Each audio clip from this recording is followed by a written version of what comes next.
Welcome to video 7. We're going to talk about dividing polynomials. So if you'll recall, our steps are to first divide the coefficients, and then next you're going to divide powers with the same bases by subtracting exponents. So if we look at this first example, negative 24x cubed y to the fifth z squared divided by negative 6x squared y cubed. First we're going to divide our coefficients, so that means negative 24 divided by negative 6, put that in your calculator and we get 4. Okay, then we need to divide powers with the same base. So if I look here, I see an x cubed here and an x squared. So those have the same base. So we subtract the exponents. 3 minus 2 of them leaves us with just x.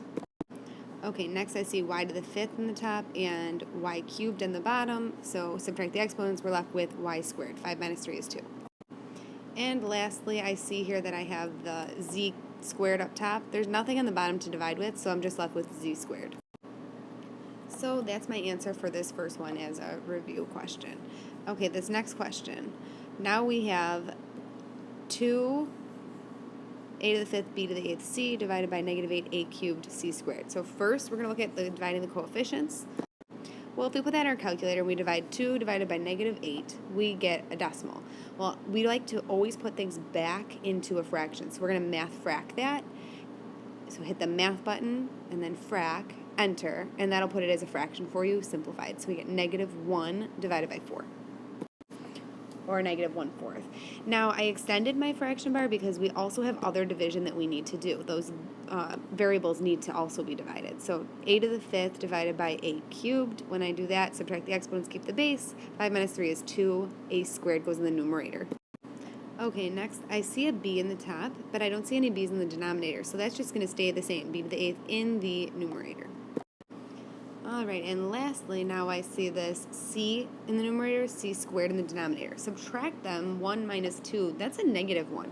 Well, remember, we cannot have negative exponents, so in order to make that positive, move it to the denominator. And you can write to the first if you want, or just leave it as 4c. That's our answer for that question. Okay, so now we're going to talk about dividing a polynomial by a monomial. These are the steps. We're going to do what we're going to call the pretzel method by looping each term on the top with the term on the bottom. So we're going to perform division for each fraction by dividing coefficients first and then dividing variables by subtracting exponents if the terms have the same base. So it's basically what we just did in all those previous.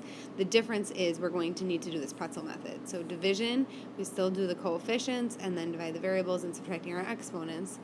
Lastly, we'll make sure that our answer is simplified and in standard form. Okay, so let's look at a couple examples. Okay, so what we called that pretzel method by looping each term on the top with the bottom. So this first term, 4x, is going to loop with the bottom. So 4x needs to be divided 14x divided by 7 needs to be done first. So 14 divided by 7 is 2, and then we've got the x on the top, nothing on the bottom, so it's just going to stay that x. If you wanted it to be like a 0 power x, so 0, 1 minus 0 would still be 1, so that's why it stays x. So 2x is there. I've looped the first term, that's the first part of the pretzel. Now I'm going to loop the second one because this needs to also be divided by 7. So do you see how it kind of resembles a pretzel here if you look at it there? So 7 divided by 7, that doesn't just go away. 7 divided by 7, anything divided by itself, is 1. So we need to add that in there. So that's our answer, 2x plus 1. Okay, let's try another example. In this next one, we're going to start by dividing the same thing. We'll loop the first two terms. P divided by P, just like we just talked about, is 1. Anything divided by itself is 1. And then we have this P positive PRT divided by P. Well, P over P will cancel, but we're still left with RT. So RT there. Now our last step, which we didn't have to do in the first one, we didn't have to change anything here, we need to make sure it's simplified and in standard form. There was nothing to combine here, it is in standard form.